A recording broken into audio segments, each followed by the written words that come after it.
This is Professor Pete Alexander with the Winning at Business and Life podcast, where business leaders share their insights. It is 6 questions in 7 minutes because successful business leaders are busy and rarely have more time to spare. So let's get to it. Question number one, in a few sentences, please tell me who you are and what you do.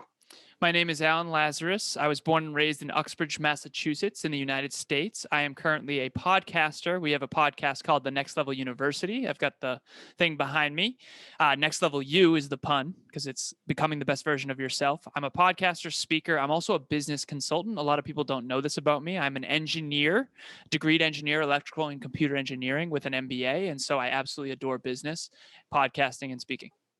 Well, Alan, it's an absolute pleasure to have you on the show. Question number two, what is something that makes you smile and or laugh about working in your industry?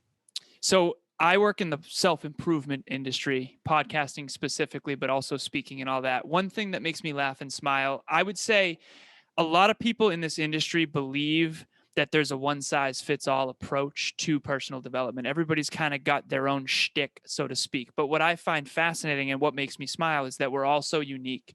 And so I have this framework called physical, mental, emotional, and spiritual. I think those are the four facets of the human condition.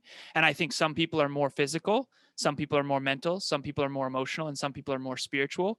And if you want to study in this industry, the self-improvement space, you have to be very careful of who you learn from and make sure that you're making it unique to you.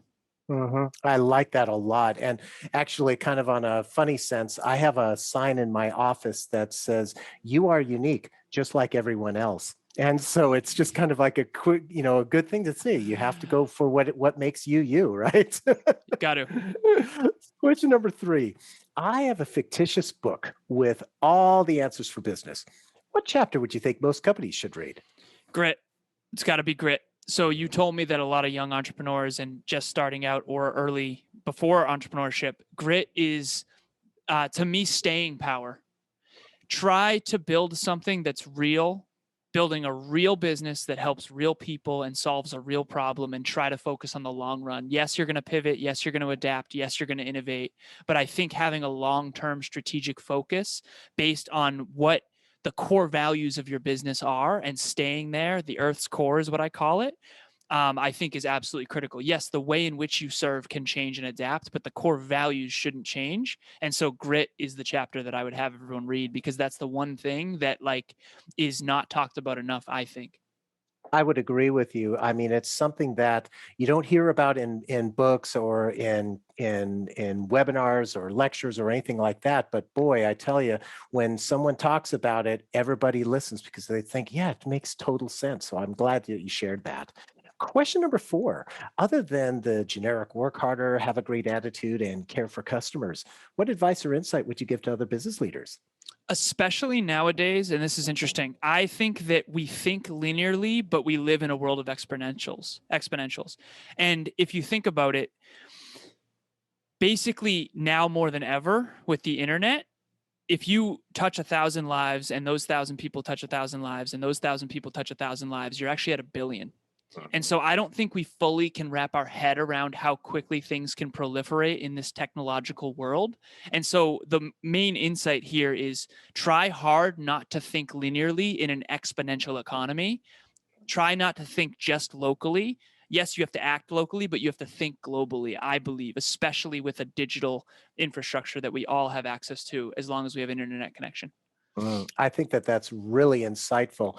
I especially, as you were talking about that, I was thinking to myself, in addition that that we're only 6 degrees from anyone else in the world, and when you connect and you're able to connect with another 1,000 people and 1,000 people, and you get into that that billion people, think about how you can really reach pretty much almost anyone who has an internet connection. So and it really there's something that can be tapped into that. Have you found anything in particular that you have done for your business that is really has helped you, do that exponential growth? For sure. So podcasting, for example, I often say this, we had more listens last week than we did the entire first year. So we're 5.5 years into our journey and we have reached over 100 countries. And in the beginning, we were thinking globally from the beginning. And honestly, if we weren't, we probably wouldn't have scaled to the level that we have. Great example there. Thank you so much.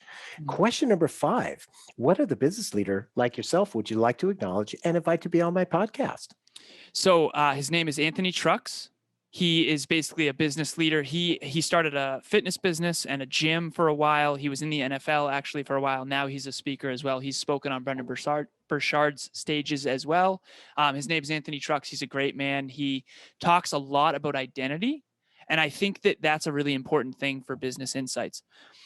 Your business is a byproduct of you in many regards, especially in the beginning. And if you're not clear on who you are in terms of your core aspirations, your core values, and your core beliefs, you won't have a business that's in alignment with your highest self. And if that's the case, you won't have the grit and the staying power that I mentioned earlier. And so Anthony Trucks definitely is one of those people who talks about, like, if you want to build a new business, you're going to have to become a new and better version of yourself. And you're going to have to maybe level up from some of those old past conditionings and fears and limiting beliefs. And he can help you guys do that. Sounds great. I look forward to talking to him. Thank you for that referral. And our final question number 6. Please tell me about your first job. My very first job, I was actually a busboy at a golf course, and I did not like that job. So I would be tipped out at the end of the night, and I could have sworn that I was being tipped out maybe less than what I had earned.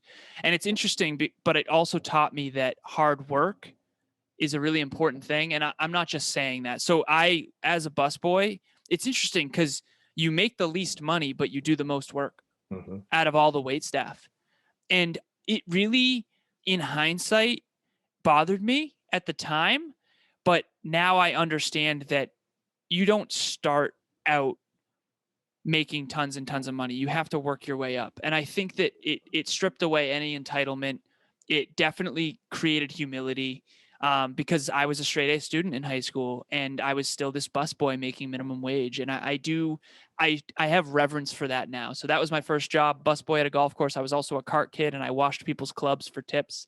And so, yeah.